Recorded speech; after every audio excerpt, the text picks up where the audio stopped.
أعوذ بالله من الشيطان الرجيم بسم الله الرحمن الرحيم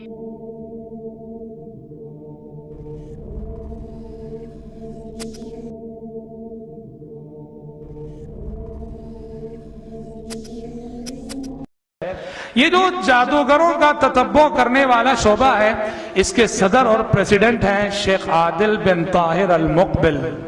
بڑے عالم ہیں اور کافی جادوگروں کو انہوں نے پکڑا ہے، کافی جادوگروں کو انہوں نے سزائے موت دلائی ہے.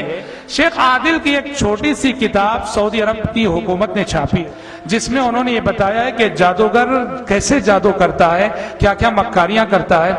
اس کتاب کے اندر عجیب و غریب واقعہ ذکر کیا ہے. میں آپ کو یہ بتانے کے لیے کہ رب العالمین کیسے دعائیں سنتا ہے، یقین کے ساتھ اگر بندہ مانگے رب العالمین کیسے دعائیں سنتا ہے. لکھتے ہیں کہ ایک شخص میرے پاس آیا، آ کے کہنے لگا کہ شیخ عادل، میری ساری فیملی، میرے سارے گھر کے افراد بہت پریشان ہیں، بے حد پریشان ہیں. کہا مسئلہ کیا ہے؟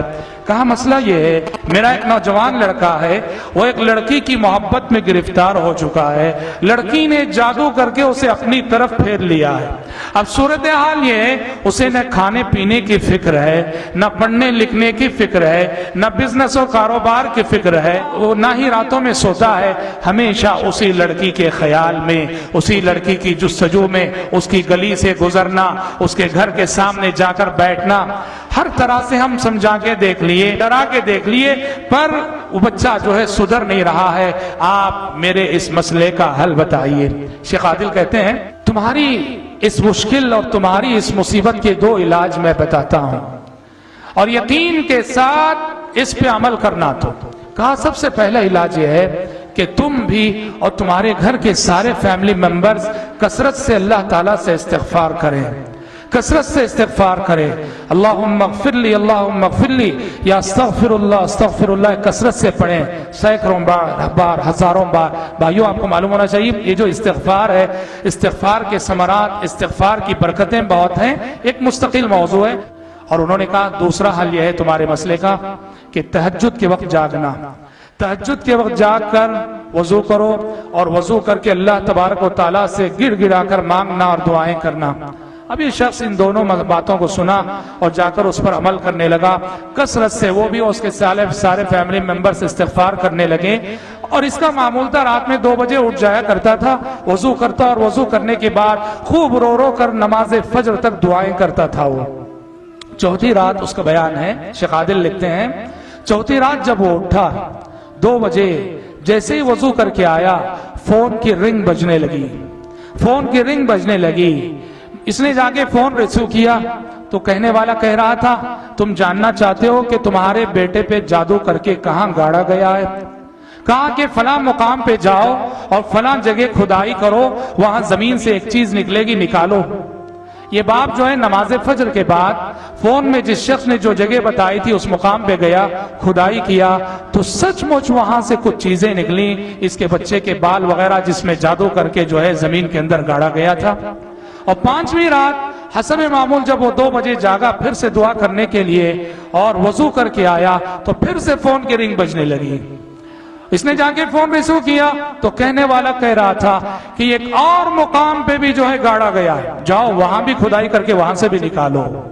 یہ نماز فجر کے بعد گیا اور وہاں جہاں جو نشاندہی کی گئی تھی جس جگہ کی، وہاں کھدائی کیا تو وہاں سے بھی کچھ چیزیں نکلی. اور جادو جو ہے کسی بھی چیز میں جادو کر کے جو زمین میں گاڑا جاتا ہے، کھدائی کر کے اس کو نکال دیا جاتا ہے تو جادو باطل ہو جاتا ہے، یا کم از کم اس کا اثر جو ہے کم تو ضرور ہوتا ہے. یہ جیسے ہی جو ہے دونوں جگہ سے یہ چیزیں نکالا، بیٹے کا ذہن جو ہے ٹھیک ہو گیا، اس کا خیال بالکل بدل گیا، بچہ ٹھیک ہو گیا. شیخ عادل لکھتے ہیں جو اس کتاب کے مصنف ہیں، وہ باپ ان دونوں چیزوں کو جو دونوں دن اسے ملی تھی اپنی 2 جیبوں میں رکھ کر میرے پاس لے آیا اور مجھے دکھا کر شکر ادا کر رہا تھا. لکھتے ہیں جب شکایت کرنے کے لیے آیا تھا تب بھی وہ روتے ہوئے آیا، اور اب جو آیا اب بھی روتے ہوئے آیا. پہلے جو ہے غم کے آنسو تھے، اب خوشی کے آنسو تھے. شیخ عادل لکھتے ہیں اس واقعے کو ذکر کرنے کے بعد کہ وہ کون تھا جس نے کہ فون کیا. وہ کون تھا جس نے کہ فون کیا؟ فون کر کے کس نے بتایا؟ اس کے جواب میں وہ قرآن کی ایک آیت لکھ کے آگے بڑھ جاتے ہیں، وما يعلم جنود ربك الا تمہارے رب کے لشکروں کو تمہارے رب کے سوا کوئی نہیں جانتا، تمہارے رب کی فوجوں کو تمہارے رب کے سوا کوئی نہیں جانتا۔ حضرات گرامی، میں یہ واقعہ ایسے بیان کر رہا ہوں، مستند واقعہ ہے، واقعے کے لکھنے والے صحیح العقیدہ جید عالم ہیں اور سعودی عرب کے کبار علماء میں سے ہیں، اور جن پر سعودی عرب کے بڑے علماء نے اعتماد کر کے جادوگروں کا تتبع کرنے والی کمیٹی کا پریزیڈنٹ اور صدر مقرر کیا ہے، انہوں نے یہ واقعہ لکھا ہے۔ حضرات گرامی، کہنا یہ ہے کہ کون سا ایسا مسئلہ ہے، زندگی کی کون سی ایسی الجھن ہے جو دعا سے حل نہ ہو، زندگی کا کون سا ایسا ٹینشن ہے جو دعا سے حل نہ ہو۔ میرا اور آپ کا مسئلہ یہ ہے، ہماری دعاؤں میں یقین کی کیفیت نہیں ہے، ہماری دعائیں یقین کی کیفیت سے محروم ہیں۔ ہم اللہ تبارک و تعالیٰ سے جب مانگتے ہیں تو شک کی کیفیت اور ہمارے اندر بڑی جلد بازی ہوتی ہے۔ تو حضرات گرامی، تنہائیوں میں، تاریکیوں میں تضرع کے ساتھ اور گڑ گڑا کر اللہ تعالیٰ سے مانگا جائے، یہ دعائیں ضرور قبول ہوتی ہیں۔